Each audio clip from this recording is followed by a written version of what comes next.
Hola, people. How are you? This is Neena Perez, and this is Straight Talk, No Sugar Added. This is another amazing episode of WINJECT Radio. It's presented by WINJECT Studios, and I am so happy to be here. And so, I always start off with saying like how people don't like Mondays, right? I was talking to someone, they're like, oh, tomorrow's Monday. And I'm like, but you can't have a weekend. You can't have a Friday without a Monday. So I love Mondays. It's a way to kick off my week and what I love and what inspires me, which is being on here and pouring into you. Now, I have been speaking to a lot of you guys, behind the scene and people who follow me and stuff about WinJect. And so I am super stoked about everybody's interest in this. So please go ahead and, email me at hello@straighttalknosugaradded.com. And I will make sure to answer like questions for you and stuff and tell you about this amazing community that I am a part of.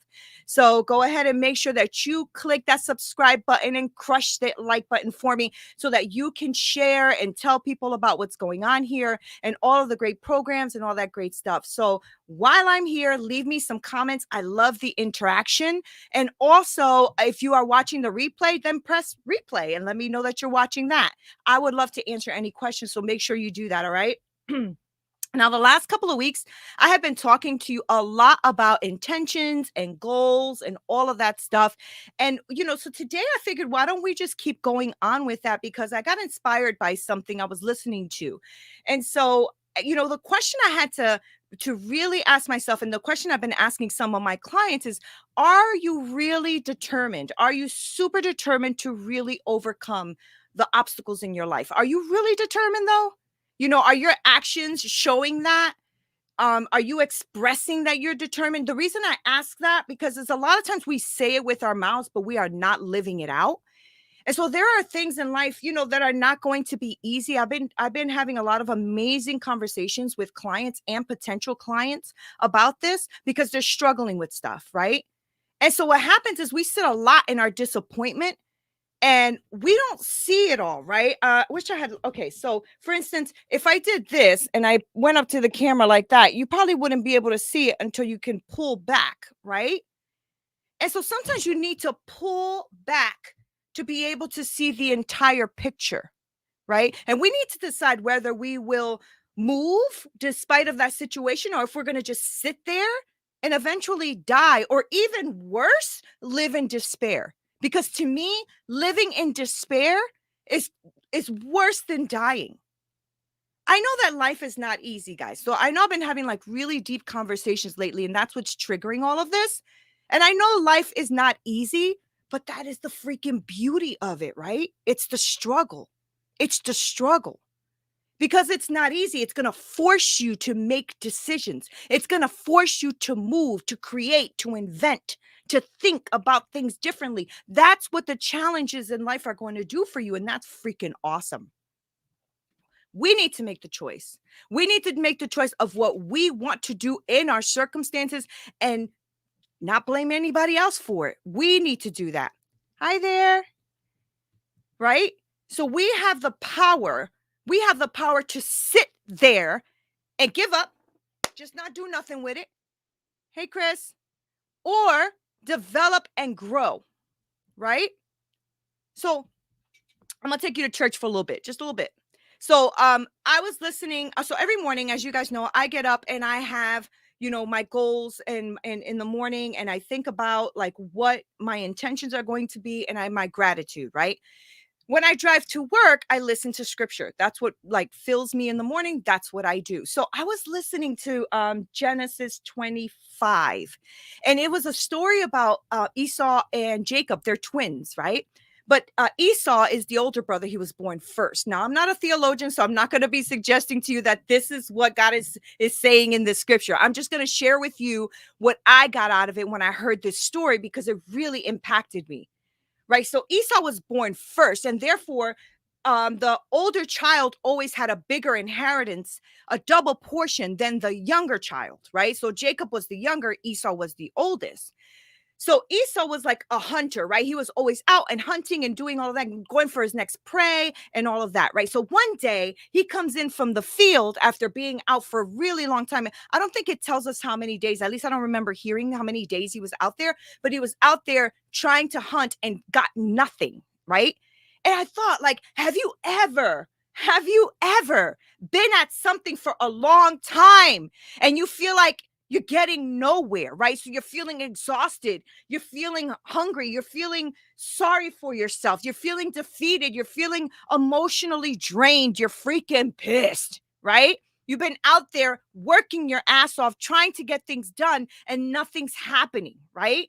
So you start comparing yourself to other situations, or you start thinking about your life and having all of these issues come up that are really starting to tear you down. I know I've been there. I have so been there, right? So when Esau comes back home after being out there for so long, he felt like he was like, faint. He was really like passing out. He was so exhausted, hungry, tired, right? So Esau saw his brother cooking, and I'm going somewhere with this. So Esau saw his brother cooking, right? And he was making some red stew or something. And his brother came in and was like, "Yo, Jacob, feed me, man. I'm faint. I mean, I can't." Right. So Jacob saw an opportunity. So he said to his brother, "I'll give you some stew if you give me your inheritance. Basically, I'll give you a little something, something that I was going to have anyway for your bigger stuff, for your portion."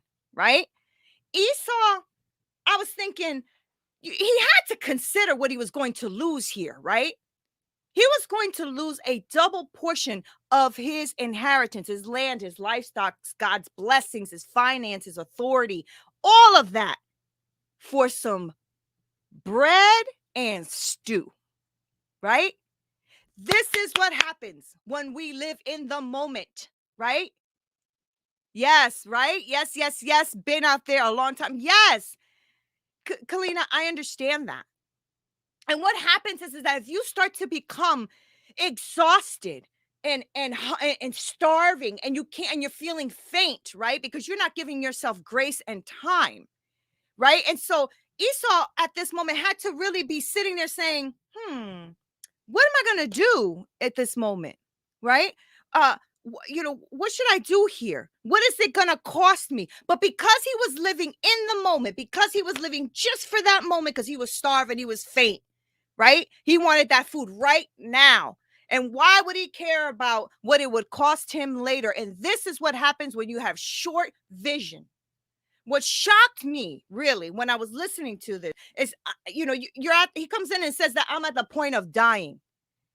And what got me laughing is, come on, y'all. You're trying to tell me that Esau was at the point of dying, to the point where he couldn't go and make himself a piece of bread or make a meal or go to somebody to feed him, right? One meal was not about to save his behind. Let's just be real, right?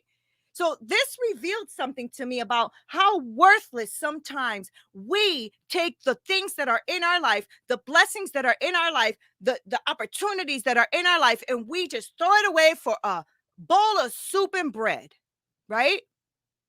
Are you so tired that you are about to give up on your inheritance, on your birthright, on your determinations? Are you that tired?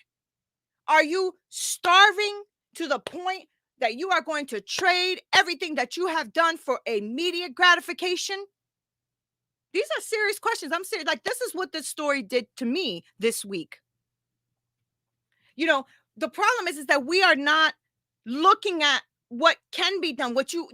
Chris said something powerful a few weeks ago when I interviewed him about doing something today that you will be proud of 5 years from now, right? That's long-term vision.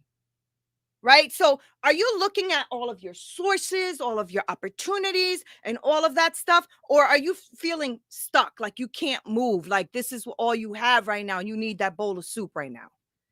I'm sure that someone on his land, on his property, because they were wealthy, someone on there could have given him something to eat without him having to give up what he had in his life. We need to be so careful when we are starving for something and don't see a way out, when we get overwhelmed, when we get overworked, when we just can't see past the pain right now. That is exactly when what belongs to you, what is yours rightfully, what you have been working for gets snatched from you. Because your creator will snatch it back if you are not going to appreciate and love all that is there for you. Are you starving so much that you are about to give away what is yours for a bowl of soup and bread? Meaning you're going to do something small. You're going to give up everything huge later for something small today, for that immediate gratification, right? And we may think it's a good idea to trade because, I mean, we feel starved. We're exhausted. But my question is, once you are fed, once you've eaten, like once Esau ate that bowl of soup, will he, did he, and he did regret that decision for the rest of your life? You giving up on all of the things that are a blessing and in your life and are gifts from God, and you are giving it up because you are tired and exhausted. Are you going to be regretting that decision for the rest of your life? And this is exactly what you need to ask yourself every time that you are about to give up something huge in your life for a piece of bread and soup.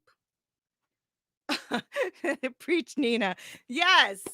I'm not trying to preach. I'm just trying to tell you what's up. I would not be your friend if I didn't tell you that it is worth you sitting for a second and waiting. And if somebody's trying to snatch from you what is yours, something that is yours, your blessing, your covering, your thing, and they are looking at you saying, oh, you know what? She's starving right now. He's starving right now. I'm going to snatch from him. You know what I'm saying? This is when you shift and you start to think about, how in the world am I going to overcome this challenge? Because I don't want to give up my whatever that is, your family, your business, whatever that long-term goal and blessing is in your life, for this immediate gratification, for this immediate bowl of soup and bread. I think the best way I can describe it is weight loss, right? Because I've always struggled with it. So let's do that. I want to lose 20 pounds, right? That's my goal. But right now, I would really like a piece of cake. So I am willing to give up health, strength, weight loss, and everything for that piece of cake right now. So I'm giving up my inheritance of health for my immediate gratification, right? But there are ways to overcome that, and you need to listen up. All right, because there is no reason why you should be giving away what God has intended for you, or what is in your life that you have worked so hard for to get to. So hard you've been working, and you are about to give up. You are on that edge. You're so tired. You're so tired. I promise you there's a way through this. Okay? The first one is write it down. Write your vision, your goal, what you're going for. Write it down. Write it down. Write what you want to accomplish. Write what it looks like. Write what it feels like. Write what it sounds like. Immerse yourself in what it is you want, what it is you feel is your blessing, what it is you feel is the goal. Okay? Especially when you don't feel like doing it, you need to look at that piece of paper that you wrote it down on, because there are times where we don't want to do it. There are just times where you say, you know what? I'll take the soup and bread. Thank you so much. I'll give up my inheritance right now. I'm too tired. No, write it down what your vision is. So when you do get tired, you know that you need to get up and cook yourself. Nobody has to serve you a bowl of soup that's going to cost you more than what they're giving you. Jacob was going to eat that bowl of soup anyway. It cost him nothing. It cost him nothing to give his brother a bowl of soup. But he got a lot. He got a double portion of an inheritance that did not belong to him, right? But you have to realize that in your life, you're the one responsible for your goal. You're the one responsible for what it is you want. You're the one responsible to get up every day and grind. That's on you, right? You need to stay hungry. That's number 2. You need to stay hungry. You cannot give up on your immediate blessing and immediate things, or your blessing for the immediate gratification and the immediate things in your life. You cannot give up the blessings in your life and the goals in your life for immediate gratification. It reminded me of something. When I was going to college, right? I had to quit my job. This was it's a long story. You can read it in my book. But what happened is during that time, we lost everything. We lost our house. We lost our car. We even had to put our kids in other people's families' homes. Okay. And I mean, I did not want my kids sleeping in the car with me and my husband. I didn't want that. And even though we were starving, right? We didn't lose sight of what was important for us. We didn't lose sight of what we were fighting for, right? I was offered like piece of shit, low paying jobs. I was offered jobs that were going to interfere with my goals of wanting to go to school, to wanting to accomplish what I was going for, right? That I knew in my heart that God was calling me to do. But I considered it. I considered it. I was offered jobs in my life where I was like, well, I mean, it's $10 an hour, but we'll eat, right? And my husband's like, no, absolutely not. No way. You are not quitting. You are not quitting. But there were times where I was exhausted and tired and broken. And I was like, you know what? I'll take the soup and bread. I'll take it. But you need to stay hungry. You got to stay hungry for what you want. You have to stay hungry. God took care of feeding us physically, but I had to take care of staying hungry for what it is that I was out to do. Surround yourself with people that will inspire you and help push you forward.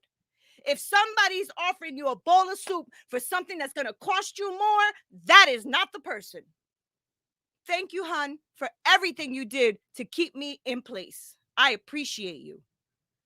Number 3, you need to be persistent and have discipline. Dominique, I think you shared last week that that's your word. Persistence and discipline. There will be a lot of hindrances that will stop you from moving forward in your goals. A lot of them. You will have a lot of hindrances that will keep you from moving forward in your goals. You need to remain disciplined. You need to remain persistent in doing something despite how difficult it is, despite the delay, despite it not getting to your success quick enough. Stop listening to all these fake gurus online talk about you're going to be successful in 30 days. Okay? Put the work in, be persistent, be disciplined, and stay hungry. Don't let anybody come feed you some garbage, okay? That's going to cost you money or cost you things in your life that's not going to give you anything, but they're stealing from you, all right? Stay hungry, remain disciplined, remain persistent, even when it's difficult and there is a delay in that success, okay? All right, I think this is number 4. Practice being comfortable with failing. Practice being comfortable with failing. Nobody likes to fail. Everybody boo-hooing, but it is time for you to be comfortable with it. To me, being successful is being comfortable with failing. All that failure, all of it does nothing but give you amazing feedback and knowledge. Learn from your mistakes. Continue to work. All right? Continue to push forward. You got this. All right? I appreciate you too. Aw, you're my hero. Oh, don't do that to me now. I don't want to start crying on. Thank you. Positive mind flow and positive mind flow always. I always call it mind flow. I know people call it mindset. Mindset to me is something I used to struggle with in the past when my mind was set on negative things. I was always boo-hooing and bitching and complaining and everybody else's fault. And my mind was set on those things. And I had to break that in my life in order to create a flow of growth and maintaining a complete mind that will completely shift when it needs to, grow when it needs to, expand when it needs to. So maintain a positive mental attitude regardless of your situation, regardless. And I know that sometimes it is like, are you kidding me? I'm about to curse you out telling me to keep a positive mental attitude with what I'm going through. But keep your thoughts focused on acting towards what you want, your intentions, your goals, your outcome. Keep your mind on that stuff. What are you going to do? You're going to sit here and boo-hoo and be negative? That does not serve you. It just doesn't. I know it feels good because we want to sometimes wrap ourselves up in the blanket of boo-hooing, right? But the truth is that it's not going to serve you well. Keep your thoughts focused. Keep them focused on your intentions, on your goals, on your outcomes, okay? The things you want to see, the things that matter to you. Know why you are doing what you are doing. Know why. It gives you energy. You keep moving forward. If you're negative and you have negative thoughts and feelings, it's going to ruin your focus. It's going to ruin your focus and your persistence. It's going to ruin it. Hey, Chris, how are you? It's going to ruin all of that for you. Okay. So don't do it. I know that it's easier said than done. I know that most of us want to be sitting here boohooing and telling people about our problems. But the truth is if you avoid your negative thoughts and feelings, you will soar. You will start to see yourself move forward. And when somebody comes and manipulates you with a bowl of soup and bread, deuces, you know that you can make your own soup. Get up and make your own soup. You need to develop what I've always told you, gratitude for what you already have right now, no matter how small. Okay? Do you know what it is to live with less than $1 a day? I do.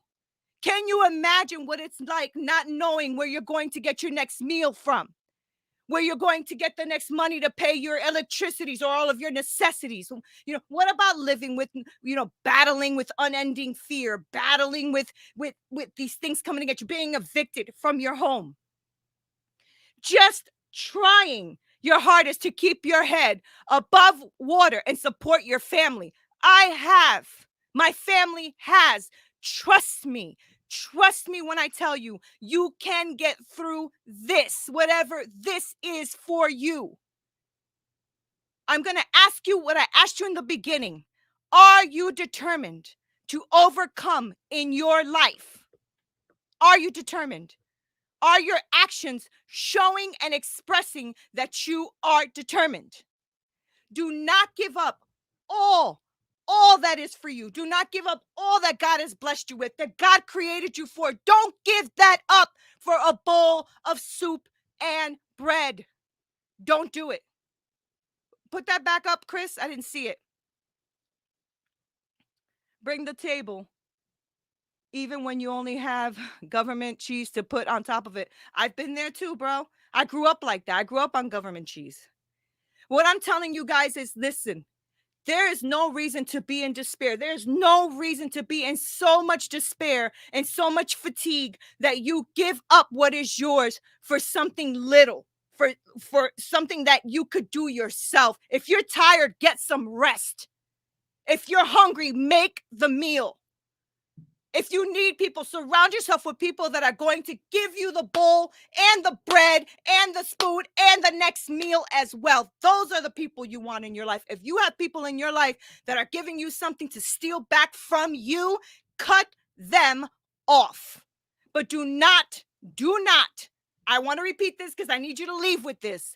Do not give up what the Creator has made for you for a bowl of soup and bread. Thank you guys so much for being here with me. This is Neena Perez, just straight talking. Until next time. This broadcast is brought to you by WINJECT Studios. We are an all-in-one educational platform for podcasters that revolutionizes how hosts leverage content to increase engagement with listeners, downloads, and income. We come together to focus on community, collaboration, and collective impact. For more information on how you can interact directly with our hosts, access exclusive live content with offers you can't get anywhere else from our official partners, join our purpose-driven community by visiting www.winject.com. If you're ready to build a career doing what you love, then we're ready to see you there.